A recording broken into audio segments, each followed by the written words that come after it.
So hello everybody, Priti Shruti here and yes, I welcome you all to another class. And आज की class में हम एक poem को डिस्कस करेंगे which was written by John Donne. Okay, and the poem is Love's Deity. Okay, which means the God of Love. Okay, God of Love के बारे में बात करेंगे. सभी पोएम में हम लव के बारे में बात करते थे, अच्छा गॉड ऑफ लव के बारे में बात करेंगे, है ना. तो सबको तो पता है कि गॉड ऑफ लव कौन है, दैट इज योर क्यूपिड, है ना. तो before going to the poem मैं इसके बारे में आपको कुछ प्री आइडिया दे देती हूँ, जिसके बाद आपको ये पोएम समझने में काफी इजी हो जाएगी, है ना. तो या मान लो कि ये गॉड ऑफ लव है, don't take it seriously, but suppose ये गॉड ऑफ लव है. तो before his existence, what was the definition of love? What was the system of love? And after his existence, how the concept of love has totally changed. In this poem, the speaker has differentiated it. Okay. तो God of love के existence के पहले love का definition क्या था, love का concept क्या था, and after his existence love का कंसेप्ट कैसे चेंज हो गया, वो इस पोएम में डिफरेंशिएट किए हैं. And the whole poem is all about unrequited love. Okay, and या वन थिंग इज दैट ये जो पोएम है लव्स डिटी, यहाँ पर जो स्पीकर हैं वो इस पोएम को लिखे हैं आउट ऑफ फ्रस्ट्रेशन, बिकॉज वो अपने लव की जर्नी में he has achieved failure, rejection. So out of frustration he has written this piece of writing. तो ये एक हमारा ह्यूमन टेंडेंसी होता है, ह्यूमन नेचर होता है कि हम जब कहीं पर फेल हो जाते हैं या कहीं पर रिजेक्शन अचीव करते हैं, तो हम अपनी पॉइंट को स्ट्रॉन्ग बनाने के लिए, हम अपनी आर्ग्यूमेंट को स्ट्रॉन्ग बनाने के लिए किसी और को रीजन मानते हैं, है ना. जब हम कहीं पर फेल हो जाते हैं तो हम अपनी आइडिया को स्ट्रॉन्ग बनाने के लिए, अपनी पॉइंट को स्ट्रॉन्ग बनाने के लिए कि मैं क्यों फेल हुआ, उसको स्ट्रॉन्ग बनाने के लिए हम उसका दोष किसी और को सौंपने की ट्राई करते हैं. ये हमारा ह्यूमन नेचर है, ये सबका नेचर है. तो यहाँ पर भी जो स्पीकर हैं, जब उन्हें अपनी लव जर्नी में वो सक्सेस नहीं हो पाए हैं, जब उनका लव म्यूचुअल नहीं हो पाया है, तो वो उसका दोष किसको दे रहे हैं, that is God of love. कौन? क्यूपिड. उन्हें गॉड ऑफ लव को वो उसका जिम्मेदार मान रहे हैं और बोल रहे हैं कि आज मैं अपनी लव में सक्सेस नहीं हुआ हूँ, मेरा जो लव है वो म्यूचुअल नहीं हो पाया है, that is because of you only. Why? Because you has taken the whole control of this concept of love. क्योंकि तूने इस लव आइडिया का पूरा कंट्रोल ले लिया. You are the creator and you are the controller of this love concept. तो मैं आज जो सक्सेस नहीं हुआ हूँ, इसके जिम्मेदार सिर्फ आप ही हो. तो ये पूरे पोएम में वो गॉड को जिम्मेदार मान रहे हैं, एंड वो कैसे लॉजिकली अपना जो पॉइंट है, अपना जो आर्ग्यूमेंट है, उसे यहाँ पर वो रिप्रेजेंट किया है, वो हम एक एक करके स्टांजा वाइज देखते जाएंगे. ठीक है. एंड ये पोएम जो है ये एक मेटाफिजिकल पोएम है, एंड मेटाफिजिकल पोएम जिसके लिए हमारे जॉन डॉन बहुत फेमस हैं. आपको पता होगा कि उनकी जो मेन आइडिया होते हैं वो गॉड, लव, बहुत ही एब्स्ट्रैक्ट चीजें होते हैं. तो यहाँ पर आपको गॉड, लव जो मेन सब्जेक्ट होते हैं मेटाफिजिकल पोएम के, इन दोनों की एक सुंदर ब्लेंडिंग आपको देखने को मिलेगा, है ना. तो हम स्टांजा वाइज देखते जाएंगे. ओके, तो फर्स्ट स्टांजा, टोटल 4 स्टांजा है. First stanza, that I long to talk with some old lovers ghost who died before the god of love was born. मैं एक ऐसे इंसान से बात करना चाहता हूँ, एक ऐसे इंसान की घोस्ट के साथ बात करना चाहता हूँ जो before the god of love which exist, God of love के एग्जिस्टेंस के पहले जो रहता था, एक उस इंसान की घोस्ट के साथ मैं बात करना चाहता हूँ. I cannot think that he who then loved most sunk so low as to love one which did scorn. मैं ये सोच भी नहीं सकता कि जो इंसान किसी को इतना चाहता हो, इतना डीपली, इतना पैशनेटली चाहता हो, वो इतना नीचे गिर जाएगा कि ऐसे इंसान से चाहता है कि वो इक्वली उसे रेसिप्रोकेट नहीं करता. ठीक है. मैं ये सोच भी नहीं सकता कि आप किसी को इतना डीपली चाहो, उसके प्यार में इतना डूब जाओ, बट स्टिल वो आपको इक्वली पसंद नहीं करेगा. ये मैं सोच भी नहीं सकता. तो ये सब क्लैरिफाई करने के लिए मैं किसके साथ बात करना चाहता हूँ, जो ये गॉड के एग्जिस्टेंस के पहले एग्जिस्ट करता था, जो गॉड के एग्जिस्टेंस के पहले जो लवर्स थे, उनके घोस्ट के साथ मैं बात करना चाहता हूँ. क्यों? क्योंकि मैं ये क्लैरिफाई करना चाहता हूँ कि आज जिस पेन से मैं गुजर रहा हूँ, आज जिस पेन के साथ मैं हूँ, जिस सफरिंग के साथ मैं हूँ, कि मेरा जो लव है वो म्यूचुअल नहीं है, मैं जिसे इतना डीपली चाहता हूँ वो मुझे रिजेक्टेड करती है, वो मुझे रिजेक्ट करती है. क्या वो भी ऐसे रिजेक्शन से गुजरे हैं, क्या उनका भी एक्सपीरियंस लव के साथ जो है उनका एक्सपीरियंस भी क्या ऐसे ही रहा है, ये सब क्लैरिफाई करने के लिए मैं एक उस लवर्स घोस्ट के साथ बात करना चाहता हूँ जो गॉड के एग्जिस्टेंस के पहले थे। ठीक है, होता है ना कि हम भी कहीं पर अगर फेल हो जाए, कहीं पर रिजेक्टेड हो जाए, तो हम भी एक ऐसे इंसान से बात करना चाहते हैं जो वो भी अपनी लाइफ में उस दौर से गुजरा हो, ताकि हमें सिंपैथी मिले, ताकि हम थोड़ा मोटिवेट हो जाए, थोड़ा उनसे इंस्पायर हो जाए। ठीक उसी तरह यहाँ पर भी जो स्पीकर है वो उस इंसान से बात करना चाहते हैं जो ये क्यूपिड के एग्जिस्टेंस के पहले इस लव जर्नी में गुजरे हुए होंगे, क्या वो भी यही सब दौर से गुजरे होंगे, ये सब क्लैरिफाई करने के लिए मैं उनसे बात करना चाहता हूँ। ठीक है, but since this God produced a destiny and that vice nature custom let's it be, I must love her that loves not me. But जब से ये गॉड आए हैं, जब से ये गॉड का एग्जिस्टेंस आया है, जिन्होंने कि ये पूरी लव कॉन्सेप्ट का कंट्रोल लिया है, because he was the creator and controller of this love concept, है ना। तो जिन्होंने ये पूरी हमारी डेस्टिनी का कंट्रोल ले लिया है, उनके एग्जिस्टेंस के बाद जिन्होंने कि पूरा लव कॉन्सेप्ट का जो सिस्टम है उसको चेंज कर दिया है, उसका पूरा सिलेबस चेंज कर दिया है लव का, मैं आज मैं एक करंट स्टेट में मैं एक ऐसे इंसान से प्यार करता हूँ, आई मस्ट लव हर, कि मैं एक ऐसे इंसान से प्यार करूं जो मुझे इक्वली रेसिप्रोकेट नहीं करती है। ओके, तो आज जो वो करंट स्टेट में है कि उनका जो वन साइडेड लव है, जो करंट स्टेट में है कि वो एक ऐसे इंसान से प्यार करते हैं जो इक्वली उन्हें रेसिप्रोकेट नहीं करती, उसका जिम्मेदार वो किससे मान रहे हैं, क्यूपिड को मान रहे हैं, गॉड ऑफ लव को मान रहे हैं, because he has taken the whole control of love, क्योंकि उन्होंने ही ये लव का कंसेप्ट बनाया है, उन्होंने ही ये लव कंसेप्ट का कंट्रोल ले लिया है, तो उन्हीं को ही वो रीजन मान रहे हैं कि आज वो वन साइडेड लव के दौर पर फंसे हुए हैं। ठीक है, second stanza, sure they which made him god meet not so much, nor he in his young god had practiced it, but when an even flame two hearts did touch, his office was indulgently to fit active to passives। तो यहाँ पर वो बोल रहे हैं कि sure they which made him God but not so much, जिन्होंने भी उन्हें भगवान बनाया होगा, उन्होंने इतना नहीं सोचा होगा कि वो इतना अनफेयर करेंगे, इतना अनजस्ट करेंगे लोगों के साथ। जब जिन लोगों ने उन्हें भगवान बनाया होगा, वो भी नहीं सोचे होंगे कि वो पावर में आ जाने के बाद इतना अनफेयर करेंगे लोगों के साथ, है ना। तो nor he in his young god had practised it, या फिर जब वो नए नए अपनी डेजिग्नेशन में आए होंगे कि नहीं मुझे भगवान पद का जो है ये सम्मान मिला है, तो वो भी जब नए नए अपनी पोजीशन में आए होंगे तो he has not practised it well, वो भी ये पूरी दुनिया को फेयरली कंट्रोल करने का, ये जो बैलेंस में लेने का, ये उन्होंने अच्छे से प्रैक्टिस नहीं किया होगा। जब वो भी नए नए अपने पद में आए होंगे तो वो भी अच्छे से फेयरली बैलेंसली सबको कैसे ले, ये प्रैक्टिस नहीं किया होगा, जिसके वजह से आज हम सफर कर रहे हैं। ठीक है, but when an even flame two hearts did touch, his office was indulgent to feed actives to passive correspondency. Only his subject was, it cannot be love till I love her that loves me।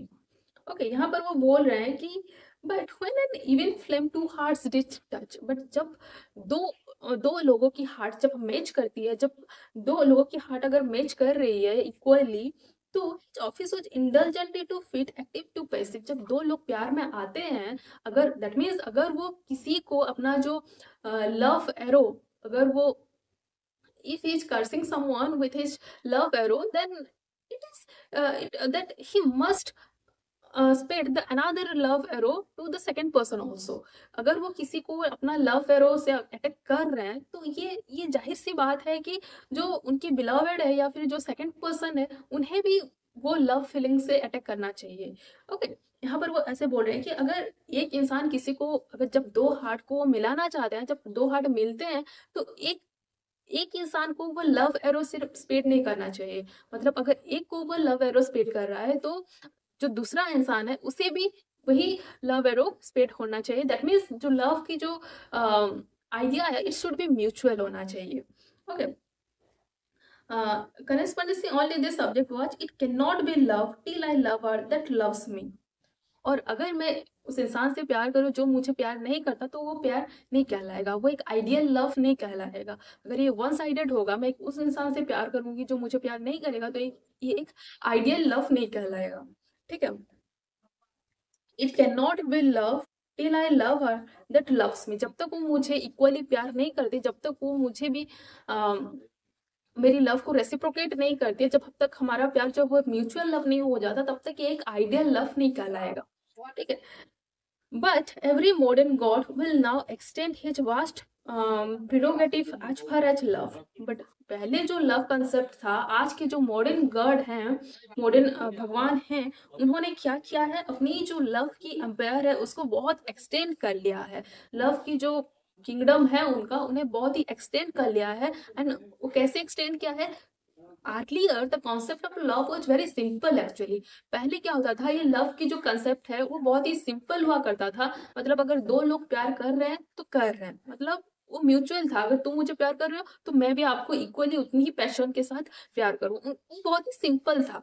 But आज के जो modern God है, वो उनकी जो kingdom है, love की kingdom है, उसको बहुत ही एक्सटेंड कर लिया है। एंड उन्होंने कैसे एक्सटेंड किया है? Now it is to race, to lust, to write, to comment, all is the purlieu of the god of love. किसी को प्रेज करना भी, this is also a form of love. Lust is also a form of love. Rage is also a form of love. ये सारे चीजें भी भर दिए हैं लव के अंडर में, कि किसी को प्रेज करना भी, ये भी प्यार करने प्यार ही होता है, ठीक है? Lust is also a form of love. Okay, all these are now a form of love. ये सारे चीजें भी प्यार की अंडर में आते हैं, ये सब भी प्यार के एक एक फॉर्म है। ओके, तो उन्होंने ये जो लव की एम्पेयर है उसको बहुत एक्सटेंड कर लिया है। All oh, where we vacant by this tyranny to onward this child again, it would not be I should love her who loves not me. Okay, यहाँ पर वो बोल रहे हैं कि O were we weakened by this tyranny to ungod this child again, it would not be I should love her who loves not me. अगर आज हम उनको अपने पद से हटा भी देते हैं, अगर वो जिस पोजीशन में है कि आज वो भगवान है, तो अगर हम उनके उस पोजीशन से हटा भी देते हैं, तो ये जो लव का कॉन्सेप्ट उन्होंने बनाया है, जो लव का कॉन्सेप्ट उन्होंने छोड़ा है, तो वो ऐसे ही रहेगा, ठीक है? एक जाहिर सी बात है कि होता है ना कि मतलब किसी ने आया, अपना एक रूल बनाया और फिर कुछ महीनों बाद छोड़ के चला गया। तो वो इंसान छोड़ के चला जाता है, बट उसका जो रूल्स होते हैं, उसके जो प्रिंसिपल्स होते हैं, वो रह जाते हैं। तो लाइक दैट यहाँ पर भी वो बोल रहे हैं कि माना कि हो सकता है कि उन्हें आज हम गॉड के रूप में ना ले, हो सकता है कि if we ungod him now, but still उन्होंने जो कंसेप्ट बनाया है गॉड लव का, वो वैसा ही रहेगा। मैं एक उस इंसान से प्यार करता रहूंगा जो मुझे म्यूचुअली प्यार नहीं करती। Okay, I should love her who loves not मी। जो आई शुड लव हर, मैं उस इंसान से प्यार करूंगा जो मुझे प्यार नहीं करती। ओके, दैट मीन्स अगर हम क्यूपिड को या फिर गॉड ऑफ लव को अभी हम भगवान नहीं भी मानेंगे, तो भी उनका जो कंसेप्ट बनाया है उन्होंने, वो वैसा की वैसा ही रहेगा, ठीक है? We can't change that now. Rebel and atheist too, why murmur I, as though I felt the worst that love could do? अगर मैं एक रेबल भी बन जाऊं, अगर मैं एक एथिस्ट भी बन जाऊं, तो क्या ही फर्क पड़ेगा? क्योंकि जो मुझे पेन सहना था, जो मुझे सफरिंग से गुजरना था, वो तो मैं ऑलरेडी फील कर चुका हूँ। जिस पेन से मुझे रहना था, उस पेन को तो मैंने एक्सपीरियंस कर लिया है। तो अब अगर मैं एक रेबल बन जाता हूँ या फिर एक एथिस्ट बन जाता हूँ, तो क्या फर्क पड़ता है ना? Love might make me live loving, or might try a deeper plague to make her love me too. Which since she loves before, I am loath to say. Falsehood is worse than hate. कितना सुंदर बात बोला है, that falsehood is worse than hate. Okay, यहाँ पर last stanza में वो बोल रहे हैं कि अगर वो मुझे, अगर इतनी चीजों के बाद अगर वो मुझे किसी भी वजह से प्यार करती है, तो मतलब क्या, it will be very unfair to me, मुझे अच्छा नहीं लगेगा। व्हाई? क्योंकि पहले तो उसने मुझे रिजेक्ट कर लिया है, अब अगर वो मेरे प्यार को एक्सेप्ट करती है, तो मुझे ऐसा लगेगा कि वो मुझ पे कोई पीटी फील दिखा रही है, या फिर किसी फॉल्स की तरह लगेगा। Falsehood is better than hate. नफरत से फॉल्सहुड ज्यादा जहरीला है ना। अगर वो मुझे आफ्टर रिजेक्शन अगर वो फिर से मेरी प्यार को एक्सेप्ट करती है तो हो सकता है कि ये ज्यादा जहरीला हो, ज्यादा बुरा लगेगा मुझे। और मैं भी जितनी प्योर के साथ उसे पहले प्यार करता था, मेरी प्यार पे भी थोड़ा डाउट रहेगा, थोड़ा कहीं पर भी इम्प्योरनेस आ जाएगा कि क्या वो मेरे को सच में प्यार करती है या फिर ऐसे ही मेरे प्यार को एक्सेप्ट कर लिया है। क्या वो उतनी ही प्योर के साथ प्यार करती है या फिर just to show sympathy, just to care my love उसने मेरी को एक्सेप्ट कर लिया है। ये सब सारे डाउट्स रह जाएंगे। एंड वो बोले बहुत सुंदर लाइन मेरे को तो लगा ये, that falsehood is worse than hate, है ना। नफरत से फॉल्सहुड ज्यादा गहरीला होता है। उसने मुझे रिजेक्ट कर दिया, इससे मुझे कोई फर्क नहीं पड़ता। मतलब फर्क तो पड़ता है, बुरा लगता है, बट इतना बुरा नहीं लगेगा कि अगर आफ्टर रिजेक्शन वो मुझे फिर एक्सेप्ट करती है तो ये ज्यादा बुरा लगेगा। क्यों? क्योंकि मेरे में थोड़ा क्या मतलब वो फील आएगा कि क्या वो मेरे को मतलब मेरे प्यार को पीटी फील करवाने के लिए मेरे को एक्सेप्ट की, या फिर मेरे को जस्ट डाउट रह जाएगा कि क्या वो सच में प्यार करती है या ऐसे ही मेरे प्यार को एक्सेप्ट कर ली मेरे को सिंपैथी दिखाने के लिए। तो वो बोल रहे हैं कि falsehood is worse than hate. Okay, and that must be if she whom I love should love me. तो इससे अच्छा है कि वो मुझे, जैसे हमारा जो लव है, जैसे ये वन साइडेड है कि म्यूचुअल नहीं है, ये अच्छा है, बट अगर वो अब मुझे एक्सेप्ट करती है तो it would be more worse than before. तो ये जो पूरा पोएम है, यहाँ पर लव का डेफिनेशन तो बोले हैं पहले से एंड तक, एंड कैसे धीरे धीरे वो चेंज होते गया है। अर्लियर जो था वो कितना प्लेटोनिक लव था, कितना आइडियल लव था कितना आइडियल लव था कि जो लव था वो म्यूचुअल था, है ना। कि अगर आप किसी को प्यार कर रहे हो तो इन रेस्पॉन्स वो भी आपको उतनी ही पैशन के साथ प्यार करेगी, ओके, लव शो करेगी। वो म्यूचुअल था, बहुत ही सिंपल था उसका कॉन्सेप्ट। बट धीरे धीरे after the existence of God of love, he has extended his kingdom and he has added more and more things like lust, rage, comment, and ये सारे भी लव के एक एक फॉर्म है। एंड जिसकी वजह से ये भी ऐसा हो रहा है कि मैं जिससे प्यार करता हूँ इतना डीपली, वो मुझे सेम ली वो रेसिप्रोकेट नहीं करती। एंड ये जो पूरा कॉन्सेप्ट है कि वो मुझे प्यार नहीं करती, ये ये रूल भी भगवान ने ही बनाया है, इसका जिम्मेदार भी वो भगवान को ही दे रहे हैं। एंड वो भगवान को ही अपना रीजन मान रहे हैं। आज वो जिस करंट स्टेट में, जिस दौर से वो गुजर रहे हैं, जिस पेन के साथ गुजर रहे हैं, उसका होल रीजन वो भगवान को ही मान रहे हैं। ओके, तो this is the poem all about. And yes, यहाँ पर इतना ही है। एंड अगर हम एक ही चीज में समझे कि पोएम का पूरा आइडिया क्या है, पूरा थीम का आइडिया क्या है, तो वो अपनी फ्रस्ट्रेशन में ही ये पोएम को लिखे हैं। ये एक अनरिक्विटेड लव की बात किया गया है इस पोएम में। Okay, and out of frustration वो भगवान को अपना दोस्त मान रहे हैं, अपना दोषी मान रहे हैं। एंड ये जो पोएम है वो लिखे हैं। देखो, मैंने समझाने की कोशिश की है, स्टिल कहीं पर कंफ्यूजन रह जाती है तो आप कमेंट सेक्शन में फ्रीली पूछ सकते हो। And yes, this is all about today. And फिर और एक क्लास में मिलते हैं। और या अगर आपकी भी किसी चैप्टर में डाउट हो तो आप कमेंट सेक्शन में बता सकते हो कि हम नेक्स्ट क्लास किस टॉपिक में बात करें, ओके, किस टॉपिक को समझें। तो आप कमेंट सेक्शन यूज करो freely. And yes, this is all about today.